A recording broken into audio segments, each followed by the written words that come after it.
Selanjutnya masuk pada pembahasan indeks dan primary key dalam administrasi data. Ya, yang pertama ke bagian pengertian indeks dan primary key.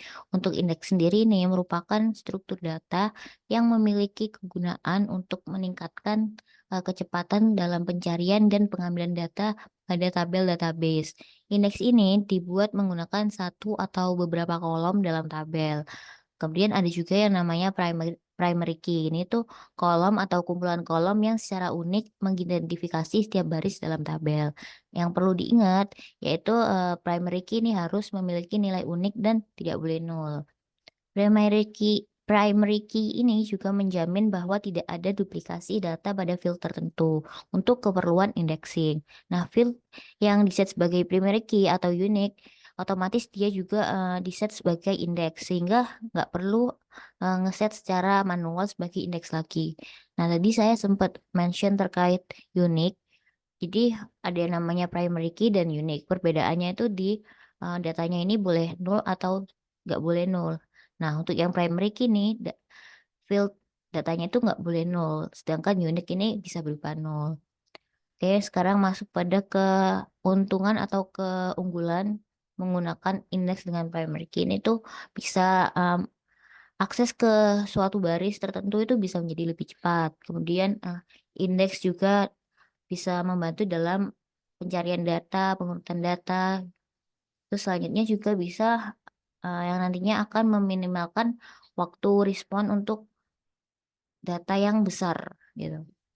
Nah, untuk best practice untuk penggunaan indeks sama primary key ini, kita perlu pilih kolom yang tepat. Jadi nanti kita perlu menggunakan kolom yang sering digunakan dalam kondisi pencarian atau penggabungan sebagai indeks. Kemudian dipantau performa indeks secara berkala dan dioptimalkan sesuai kebutuhan.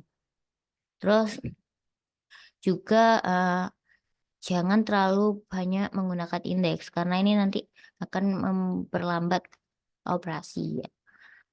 Kemudian jadi dapat disimpulkan indeks dan primary key ini sangat penting untuk performa dan efisiensi dalam pengolahan data di database. Selanjutnya untuk demo, demo terkait indeks dan primary key akan dilakukan oleh teman saya.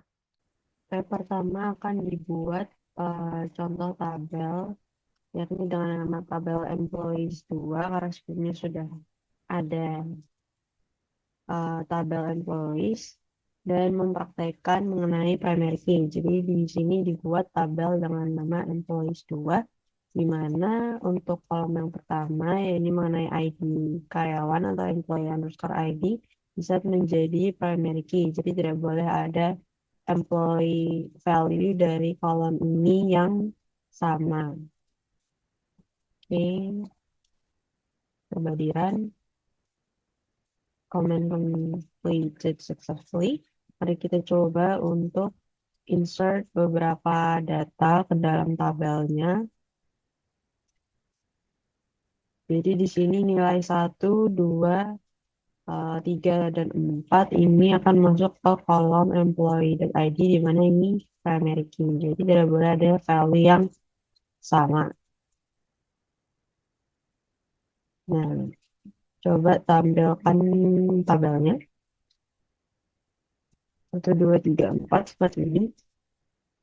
Nah, karena sebelumnya sudah di-set menjadi primary key untuk kolom yang pertama, misal kita coba untuk memasukkan data di employee underscore ID dengan value yang sudah ada sebelumnya. Misalnya di sini, ini harusnya akan gagal karena sebelumnya sudah diinput dengan employee underscore ID dengan value 1. Violation of primary key constraint. Cannot insert duplicate key in object.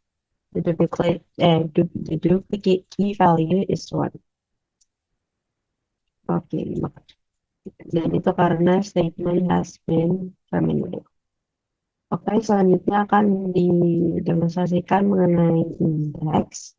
Jadi pertama bisa dibuat terlebih dahulu indeksnya dengan nama indeks IDX underscore departemen untuk kolom departemen.